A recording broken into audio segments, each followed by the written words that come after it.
बिस्मिल्लाहिर्रहमानिर्रहीम। अस्सलाम वालेकुम नाज़रीन, आप यूट्यूब चैनल देख रहे हैं, मैं इमरान ख़ान हूँ। बहुत सारी चीज़ें हैं। नंबर एक तो ये है कि एक अमेरिकी रिपोर्ट आई है, उसके मुताबिक रशिया अटैक करने वाला है और बहुत जल्दी वो हमला करने वाला है, और उसके लिए वो तरीक़ाकार क्या इख्तियार करेगा, ये इंटेलिजेंस रिपोर्ट मैं आपके साथ शेयर करूँगा।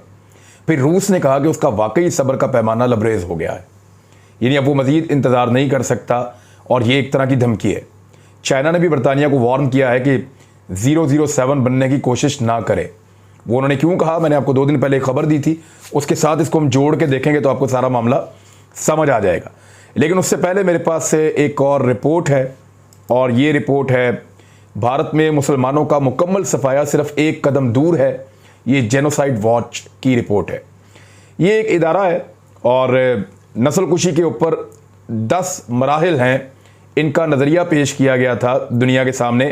ख़ास तौर पे यूनाइटेड स्टेट्स के स्टेट डिपार्टमेंट के सामने ये नज़रिया पेश किया था। उस वक्त एक प्रोफेसर हैं ग्रेगरी स्टैंटन, इन्होंने ये नज़रिया पेश किया था और 8 स्टेप्स पहले बताए थे, बाद में इन्होंने 10 स्टेप्स बताए थे कि ये वो स्टेप्स हैं जो जब कोई मुल्क उठा ले या उस तरफ वो रियासत चली जाए तो वहाँ पे नस्लकुशी बाकायदा आप अनाउंस कर सकते हैं कि शुरू हो चुकी है।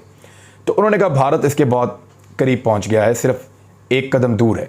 ये भारत के ऊपर वो ये कह रहे हैं। ये रिपोर्ट है, मैं आपको एज इट इज़ पढ़ के सुना देता हूं।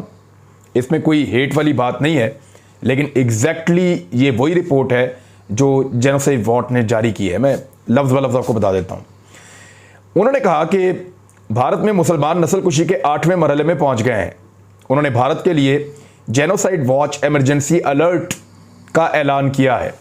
अक़वाम मुत्तहिदा में मुशावरती हैसियत की हामिल अमेरिका की गैर मुनाफा बख्श तंजीम जस्टिस फॉर ऑल, उसकी जानिब से रवा हफ्ते मुनक्कदा एक वर्चुअल आलमी कॉन्फ्रेंस से खिताब करते हुए प्रोफेसर ग्रेगरी स्टैंटन ने यह कहा कि भारत नस्लकुशी के 8वें मरहले में दाखिल हो चुका है और मुस्लिम कम्युनिटी का मुकम्मल सफाया सिर्फ एक कदम दूर रह गया है। उन्होंने मजीद कहा कि भारतीय वज़ीर-ए-आज़म नरेंद्र मोदी ऐसा होता हुआ देखकर क्या खुश होंगे, ये उन्होंने सवाल उठाया। प्रोफेसर ग्रेगरी स्टैंटन अमरीकी इदारे जेनोसाइड वॉच के बानी हैं। ये इदारा नस्लकुशी और बड़े पैमाने पर कत्ल की दीगर शक्लों की पेशनगोई करता है और उसके तदारुक के लिए काम करता है। इस रिपोर्ट को अगर आप DW न्यूज़ पे जाकर पढ़ें या जेनोसाइड वॉच की जो रिपोर्ट है वहाँ पे जाके आप पढ़ें तो आपको समझ आती है कि भारत के बारे में ये किस किस्म का थ्रेट है और किस किस्म की वार्निंग उन्होंने जारी की है। भारत एक बड़ा मुल्क है, भारत में बहुत सारी अक़लियतें भी रहती हैं, अक्सरियत भी रहती है, और एक सेकुलर मुल्क उसका आइन उसको बनाता है। लेकिन वहाँ बहुत सारी ऐसी खबरें आ रही हैं, बहुत सारी ऐसी चीज़ें, आलमी रिपोर्टें आ रही हैं जिसकी वजह से भारत के लिए नेकनामी नहीं है। तो मेरे ख्याल में भारत की गवर्नमेंट को इन रिपोर्टों की रोशनी में होश के नाखून लेने चाहिए और वो इक़दाम उठाने चाहिए जो आलमी तंजीमें उनसे तकाजा कर रही हैं। अब आ रहे हैं दूसरी इंपॉर्टेंट खबर जिसके बारे में मैंने आपको कहा कि अमेरिका की इंटेलिजेंस ने एक दावा किया है। उन्होंने कहा कि रूस यूक्रेन में फॉल्स फ्लैग ऑपरेशन की तैयारी कर रहा है।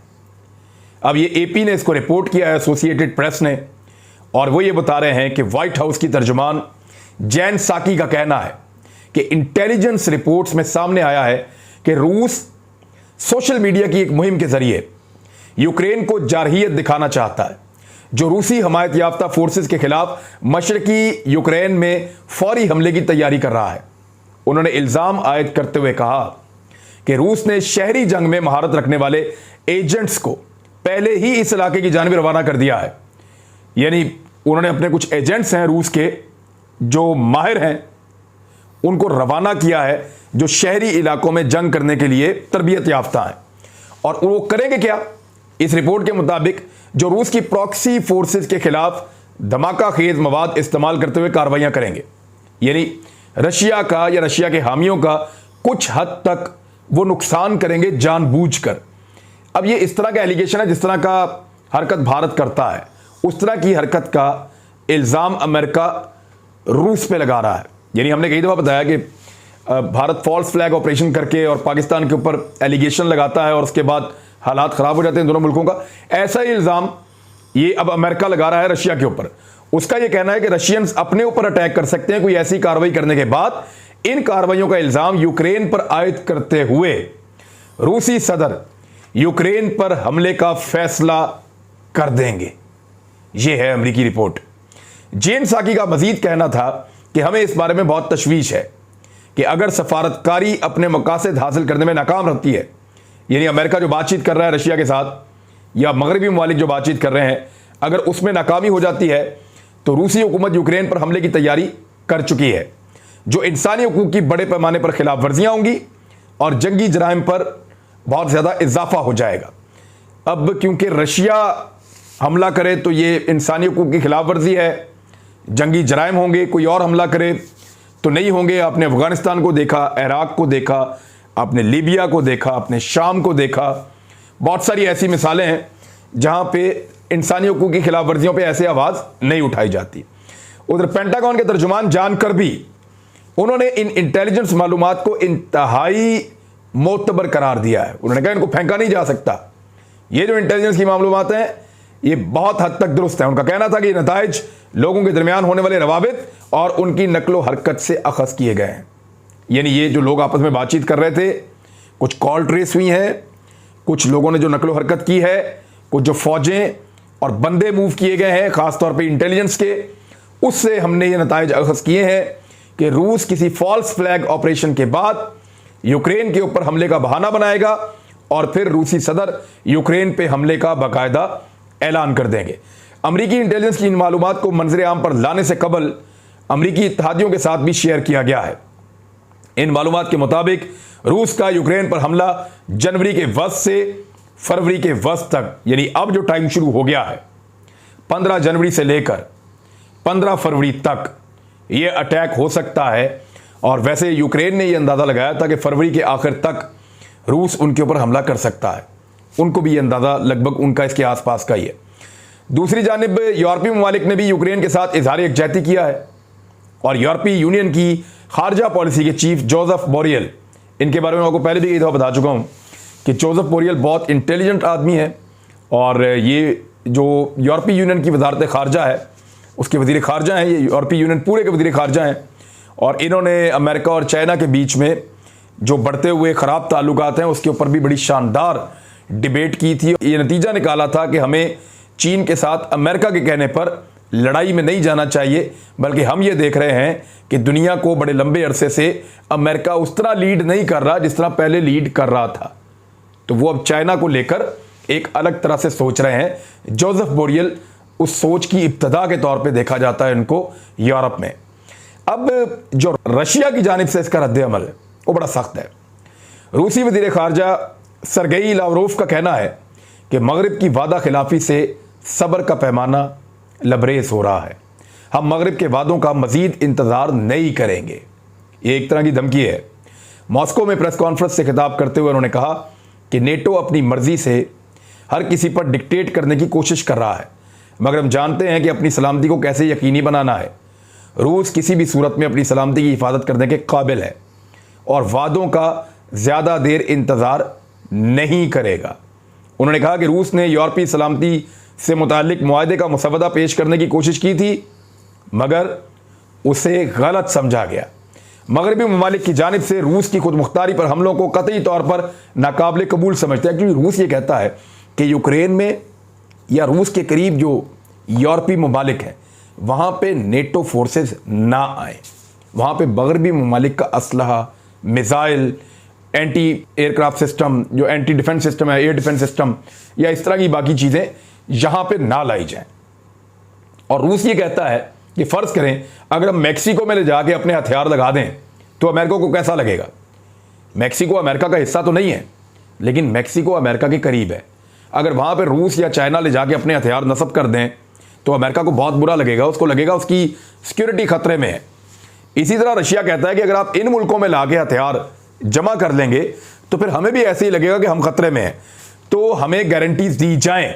अगर आप गारंटीज नहीं देते तो फिर हम इसको नाकाबिल कबूल समझते हैं, कतई तौर पे हम इसको कबूल नहीं करेंगे। उन्होंने कहा कि रूस अमेरिका और नेटो से कानूनी तहफ़्फ़ुज़ की ज़मानतें हासिल करना चाहता है, क्योंकि मगरबी शराकतदारों ने, जो मगरबी ममालिक हैं, उन्होंने कभी भी अपनी सियासी जिम्मेदारियां पूरी नहीं की और ऐसा लगता है कि अब वो इन पर अमल दरामद नहीं करेंगे और हमारे सब्र का पैमाना लबरेज हो रहा है। ये है रशिया। ये एक तरह की वार्निंग है कि अगर हमें आप लोगों ने वो गारंटीज ना दी जो हम आपको कह रहे हैं और यहां से इन हथियारों को दफा ना किया और अगर नेटो के फैलाव को रूस के करीब आने से ना रोका तो फिर रशिया वो करेगा जो सबको खतरा है कि वो सबसे पहले तो यूक्रेन के ऊपर अटैक कर देंगे। इस मौके पर पोलैंड के वजीर खारजा का एक बड़ा इंपॉर्टेंट जो है वो बयान आया, बल्कि उन्होंने एक वार्निंग जारी की है, इंतबाह उन्होंने किया है। उन्होंने कहा कि यूरोप इस वक्त जंग के बहुत करीब पहुंच चुका है और ये बिल्कुल वही हालात हैं जैसे कि 30 साल पहले थे। पोलैंड के वजीर खारजा ने कहा कि यूरोप की सिक्योरिटी और ताउन से मुतालिक 57 अरकान पर मुश्तमिल तंजीम OSCE के इजलास में तकरीर करते हुए उन्होंने कहा कि ऐसा दिखाई देता है कि OSCE के इलाके में जंग का खतरा उससे कहीं ज्यादा है जितना आज से 30 साल पहले था।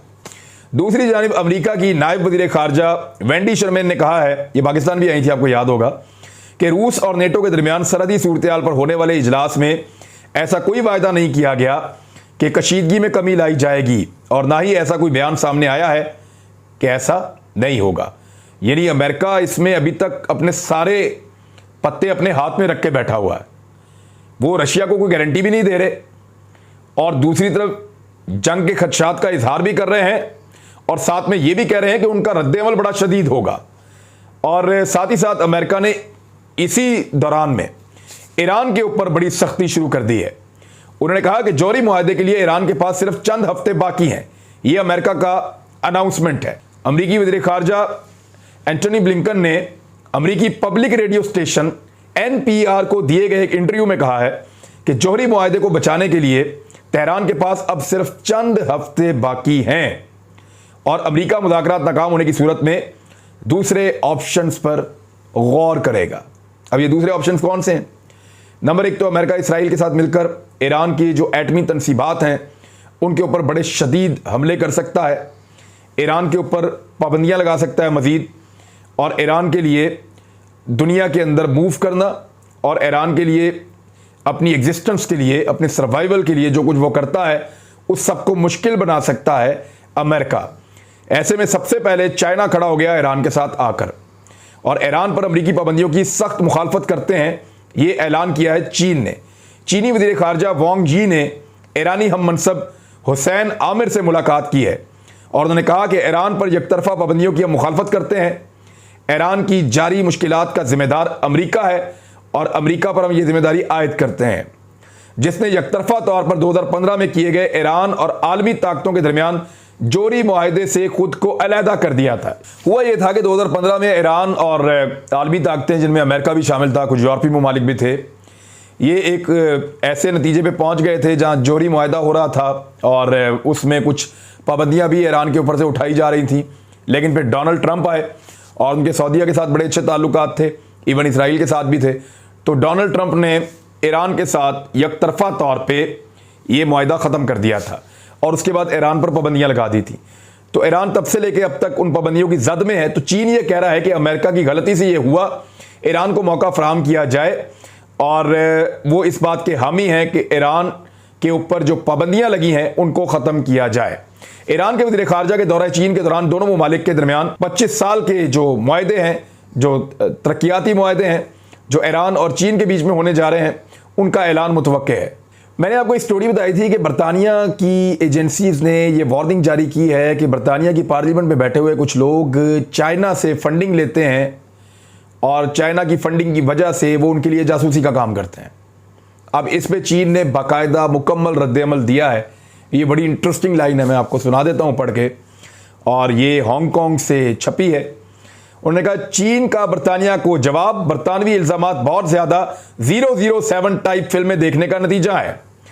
और इन्होंने बताया कि चीन की वज़ारत ख़ारजा के तर्जुमान ने कहा कि बरतानवी अरकान असम्बली की जासूसी करने या उनके अकाउंट पब्लिक करने के इल्ज़ामात बेबुनियाद हैं, हमें ऐसा कुछ भी करने की ज़रूरत नहीं है। उन्होंने मज़ीद कहा कि बरतानवी हुकाम जेम्स बॉन्ड की किताब और फिल्म 007 देखने के बहुत ज़्यादा शौकीन हैं और शायद इसी बुनियाद पर उन्होंने इस किस्म की फर्जी रिपोर्ट तैयार कर ली है जिसका हकीकत से कोई ताल्लुक नहीं है। ये चीन का रद्द-ए-अमल है। तो अब तक के लिए इतने, अपना ख्याल रखिएगा, अपने इस चैनल का भी। अल्लाह हाफ़िज़।